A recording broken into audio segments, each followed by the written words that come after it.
평소에 전문적인 카메라로 사진을 찍으시는 분 있으세요? 네, 블로그나 이런 걸 하기 위해서 전문적인 카메라로 사진을 찍으시는 분. 네, 아마 여기 한두 분 정도는 계실 것 같아요. 네, 그 외에는 다 그냥 스마트폰으로 편하게 찍으시잖아요. 자, 오늘 이 시간은 솔직히 짧지만 스마트폰을 내가 어떻게 찍느냐에 따라서 퀄리티가 달라질 수 있다는 것만 아셔도요, 저는 이 수업이 유익하다고 생각을 해요.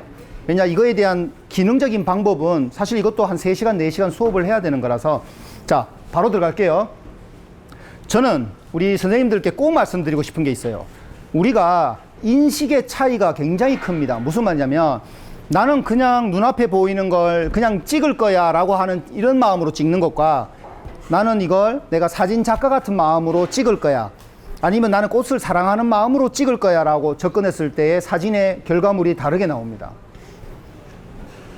자, 사진을 찍는다는 건 영원히 사라져버릴 그 순간으로 돌아갈 수 있는 티켓과 마찬가지이다.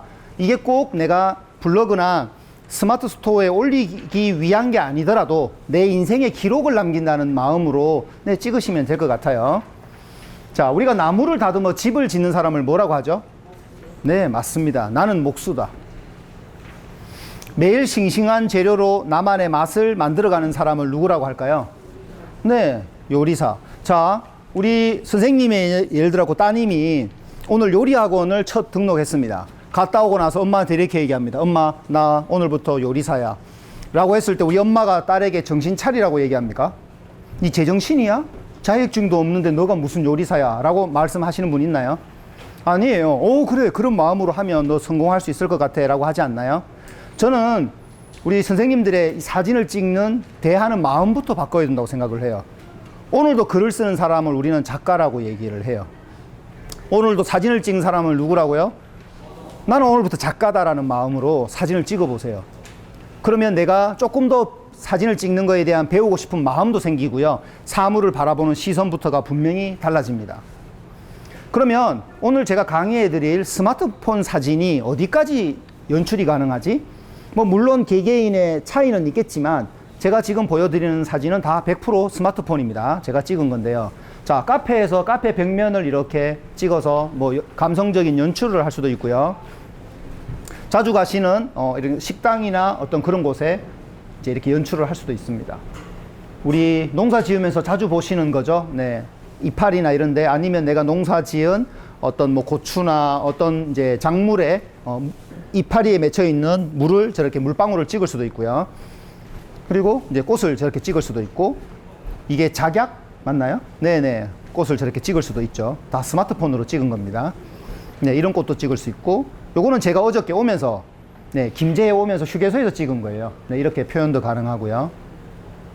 또 뭐 도마토를 여기 하시는 분이 있는지 모르지만 이런 이제 열매를, 네, 과일을 찍을 때도 있단 말이죠. 자, 평소에 우리 하우스나 아니면 어디 이런 작목을 하면 물방울이 이렇게 맺혀 있나요?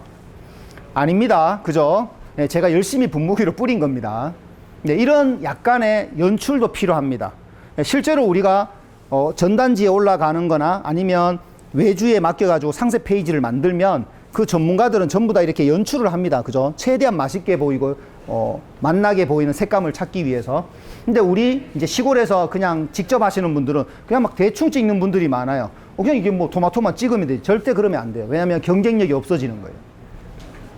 자, 가지죠, 가지. 네, 물방울이 있는 것과 없는 것과의 차이가 있어요. 싱싱함을 보여주는 거죠. 자, 토마토 싱싱해 보이죠? 자, 여기서 제가 꼭 말씀드리고 싶은 거, 우리는 사람이 기본적으로 많은 것을 보여주고 싶은 욕심이 있어요. 그래서 토마토를 찍으라고 했다니 이렇게 찍는 게 아니라 토마토 밭을 찍어서 보여주는 거예요.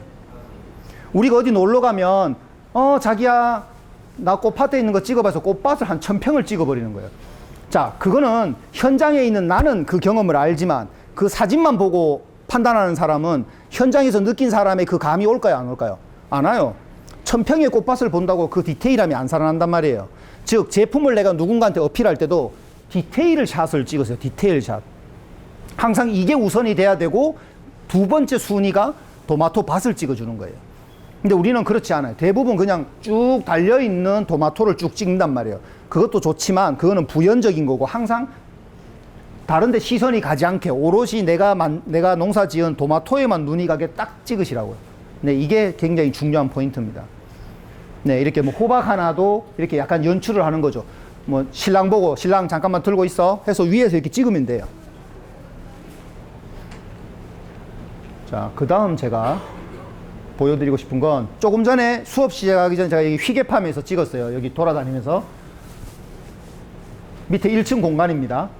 그러니까 제가 이걸 보여드리는 건 선생님들이 내려가서 찍었을 때의 그 느낌과 똑같은 공간인데 뭔가 조금이라도 관심을 가지고 신경을 쓰면 저렇게 나오는구나를 보시라는 거예요. 밑에 선인장이 있더라고요. 그러니까 우리 선인장도 그냥 있으면 있는가 보다라고 찍어요. 그런 사진을 저는 증거 사진이라고 해요. 증거 사진은 어떨 때 찍느냐면 교통사고 났을 때 찍는 거예요. 그죠? 우리 선생님들 레스토랑 가면 증거 사진 찍어요, 안 찍어요? 저 스파게티 먹어요, 증거 사진 찍잖아요. 근데 그 사진이 사람의 시선을 잡으려면 먹고 싶게 느끼게끔 표현을 해줘야 되는 거예요. 근데 우리가 블로그를 하루에 몇 개를 쓰고 인스타를 하루에 많이 올린다고 사람들이 몰리는 게 아니에요. 핵심은 시선을 잡는 거예요. 왜냐? 나 아닌 저도 지금 뭐 팔로워가 몇천 명 된단 말이에요. 그러면 결국에는 몇천 명이 제 사진을 볼 때 그들 입장에서도 몇천 명의 이웃들이 있기 때문에 쭈르륵 올리다가 탁 눈에 걸리게끔 해야 돼요. 그게 결국 그냥 내가 대충 찍어서는 절대 안 돼요. 그런 경쟁 속에서는. 그래서 이런 신경을 쓰셔야 되고요. 뭐 이런 제품 하나를 그러니까 찍어도 뒤에를 이렇게 흐리게 해서 하는 아웃포커싱 같은 기법. 요즘에 우리 선생님들 가지고 있는 휴대폰 무조건 다 됩니다.